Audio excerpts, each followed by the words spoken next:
Y la economía también nos ocupa ahora. La imagen de España en el exterior sufrió un progresivo deterioro de 2007 a 2010, así lo ha asegurado el profesor de marketing de la Facultad de Económicas de la Universidad de Navarra, Ricardo Leiva. Señor Leiva, ¿cómo está? Muy buenas noches. Buenas noches.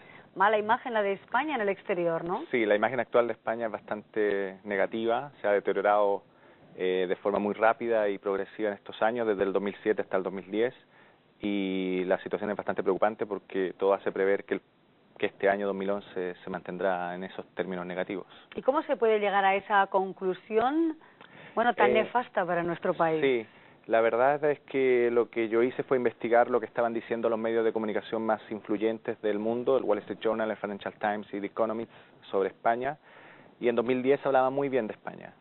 Este era un país sólido, solvente, dinámico, atractivo desde el punto de vista económico, pero al año siguiente, el año 2008, la imagen cambió rotundamente y se empeoró en el año 2009 y 2010. Y hoy es una imagen, como usted ha dicho, nefasta realmente. ¿Y en qué sectores se percibe una imagen peor? ¿En el sector macroeconómico, Sí. en el cultural, en el sector primario? No sé. Lo interesante es que las empresas españolas han logrado desvincularse de esta mala imagen. La peor imagen de España está en el sector macroeconómico. Quiere decir que las noticias sobre el PIB, las noticias sobre déficit público, las noticias sobre el paro son muy negativas, y ahí 7 de cada 10 noticias son negativas con respecto a España. Pero hay otros sectores, como el empresarial, como el cultural, como el turístico, en el que se sigue hablando en términos positivos o neutros de España, lo que indica que, aunque la imagen en su conjunto es negativa, hay sectores concretos como el cultural, como el turístico, como el deportivo, por ejemplo, en los últimos años, en los que España, la buena noticia es que sigue destacándose positivamente. Supongo que en su tesis también, profesor, se habla de personalidades más o menos valoradas. Exactamente. Hay 4 españoles más famosos que el resto en el mundo. El primero es el presidente José Luis Rodríguez Zapatero, el segundo es el banquero Emilio Botín, el tercero es el vicepresidente económico, que era Pedro Solbes, y ahora es la señora Elena Salgado, y después, curiosamente, está Francisco Franco, de quien todavía se sigue hablando mucho en el resto del mundo, lo que indica que para los medios de comunicación sigue siendo difícil eliminar las imágenes y los iconos del pasado. Del presidente José Luis Rodríguez Zapatero se habla mal en general, la imagen de él en el resto del mundo es negativa porque se considera que no ha gestionado bien la crisis económica. De los otros personajes se habla en términos más neutros.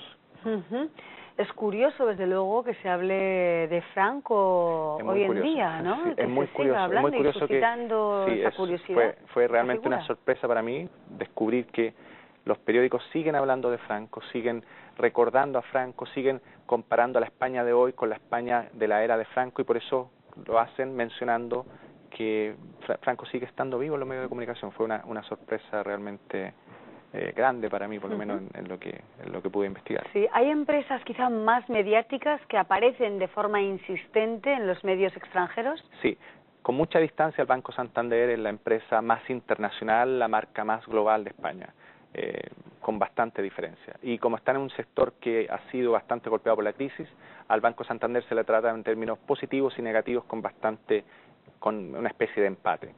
De las otras empresas se habla bastante bien. De Telefónica es una empresa que tiene muy buena imagen en el exterior. Iberia es otra empresa de la que también se habla bien.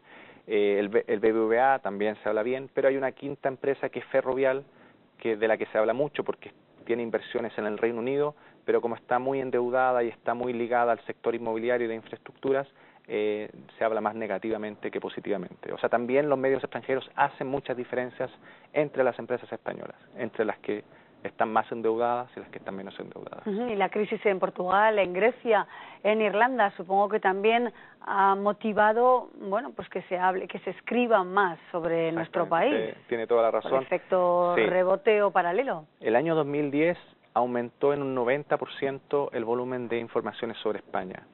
Y esas informaciones aumentaron precisamente porque a España se le unió a este grupo de países en peligro, muy endeudados y que tuvieron que ser rescatados financieramente por el resto de Europa y por el FMI.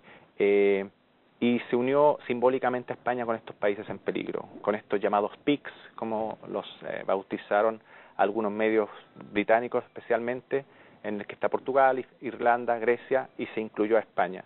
Y entonces cada vez que se hablaba de la crisis en Portugal, cada vez que se hablaba de la crisis en Irlanda, también se unía a España, a este grupo de los que se llama la periferia de Europa, y que son países que están con muy mala imagen, por desgracia.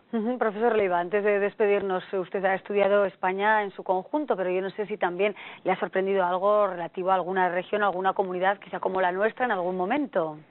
Yo asumo y infiero que las comunidades que tienen menor desempleo, que tienen mejor situación económica, tienen mejor imagen, desgraciadamente, que las comunidades autónomas, sobre todo del sur de España, que tienen un paro muy marcado y que tienen problemas económicos más graves.